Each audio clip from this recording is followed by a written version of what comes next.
At 7:14 a.m. Berlin time, a niche financial blog called Der Zahlenjäger, the number hunter, posted expose a small Frankfurt-based bank account registered under a nondescript consultancy has been quietly transferring funds to dozens of Instagram influencers across Europe. The influencers? All of them posted eerily similar rave reviews for a brand new artisan wine and royal-approved cookies supposedly endorsed by Meghan Markle's lifestyle brand.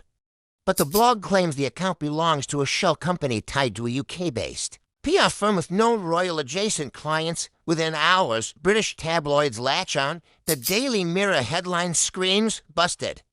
Meghan's team caught using German account to fake cookie and wine buzz, but it began with a post. At exactly 8:07 a.m. Frankfurt time, a blog no one outside Germany had heard of, Der Zahlenjäger, the number hunter, dropped what looked like a niche expose about a small consulting firm.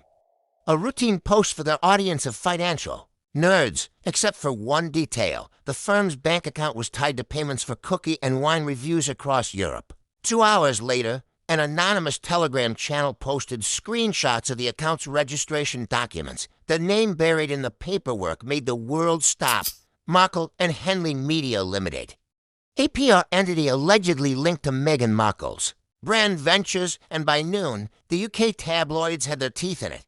Busted. Meghan's team using German account to hype cookie and wine empire, screamed the Daily Mirror. The Sun simply went with CookieGate, but that was just the first crack. A Berlin-based whistleblower calling themselves Kaffeetnik89 posted to X, "The account isn't for payments, it's for laundering hype, paid influencers pretending to be authentic fans."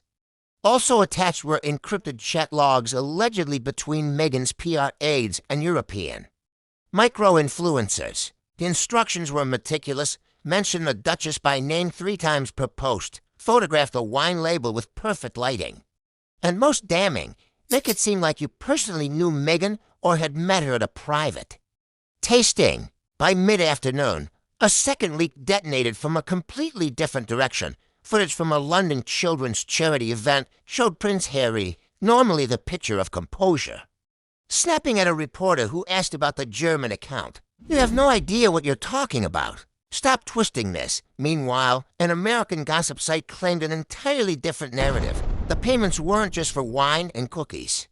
They were pilot tests for a global marketing documentary the couple had been secretly filming for Netflix. Their insider insisted that the German account was a staging ground for an ethical debate on influencer culture. But if that was true, why had the transactions been so heavily disguised? Why had 12,000 euros been wired last week to lust off Wien GmbH under the Memo Cookie campaign? And why were some of the influencers also posting glowing reviews of unrelated luxury products? All tied back to the same Frankfurt account? Late-night TV hosts were already joking about German-engineered cookie hype, while investigative YouTubers began compiling timelines on the ground in Berlin. Street vendors started selling parody wine bottles labeled Prost, Meghan, with cartoon versions of the Duchess holding a cookie like a trophy, and the Sussexes hadn't issued a single official statement yet. But the image war had already begun, and the first shots had been fired from 3 continents at once. Some stories break slowly. This one detonated in a single day. Follow for more.